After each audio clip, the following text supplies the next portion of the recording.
যে ড্রোন দিয়ে আকাশে নাম লেখা বা চিত্র আঁকা হয় সেই প্রযুক্তিকে সাধারণভাবে বলা হয় ড্রোন লাইট শো, এবং এতে ব্যবহৃত ড্রোনগুলিকে বলা হয় শোরুম ড্রোনস বা লাইট শো ড্রোনস। এই ড্রোনগুলো সাধারণত ছোট এবং হালকা হয়। প্রতিটি ড্রোনে এলইডি আলো থাকে।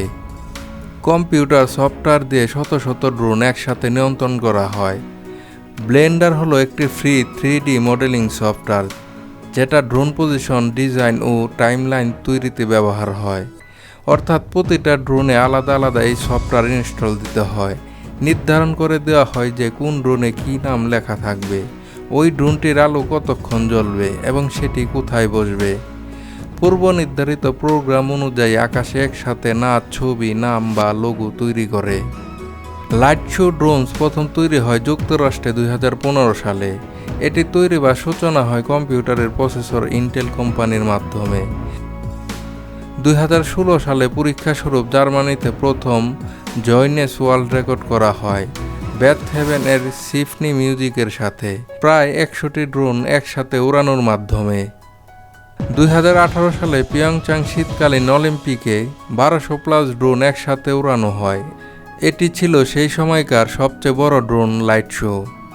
অন্যান্য দেশ যারা পরে ড্রোন লাইট শো তৈরি করেছে এদের মধ্যে চীন, ভারত, দুবাই, কাতার, সৌদি আরব প্রায় 2000 থেকে 5000টি ড্রোন দিয়ে শো করেছে। ইতিমধ্যে অনেক সিনেমা ও বড় বড় অ্যাওয়ার্ড, কনসার্ট অনুষ্ঠানে ড্রোন শো ব্যবহার হচ্ছে। লাইট শো ড্রোনের ভবিষ্যৎ খুবই উজ্জ্বল এবং দ্রুতগতিতে উন্নয়নশীল একটি ক্ষেত্র। এটি শুধু বিনোদন নয়, প্রযুক্তি, বিজ্ঞাপন এবং নিরাপত্তা খাতেও ব্যবহার বৃদ্ধির সম্ভাবনা রাখে। ইতিমধ্যে অনেক দেশ আতশবাজির পরিবর্তে ড্রোন শো বেছে নিচ্ছে, কারণ এতে আতশবাজির শব্দ দূষণ ও দুর্ঘটনার ঝুঁকি নেই। আবার আকাশে ড্রোন দিয়ে ব্র্যান্ডের লোগো বা পণ্য প্রচার করা যাবে। রাতের শহরে ভাসমান বিজ্ঞাপন হবে একটি নতুন ট্রেন্ড। ভবিষ্যতে লাইট শো ড্রোনগুলো আরও বেশি স্বয়ংক্রিয় হবে। যখন এআই ব্যবহার করে ড্রোনরা নিজেরাই পজিশন ঠিক করে ফেলতে পারবে।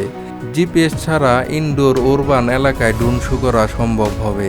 দর্শকের মোবাইল বা ভয়েস কমান্ড অনুযায়ী আকাশে ছবি বদলানো যাবে। রিয়েল টাইমে নাম, ছবি বা মেসেজ আঁকা যাবে। এখন বর্তমানে 5000 ড্রোন পর্যন্ত সীমাবদ্ধ, কিন্তু ভবিষ্যতে 10,000+ ড্রোন দিয়ে পুরো শহরের আকাশ ঢেকে শো করা সম্ভব হবে। তখন সেই শহরটিকে দেখা যাবে রাতের ম্যাজিক টাউন।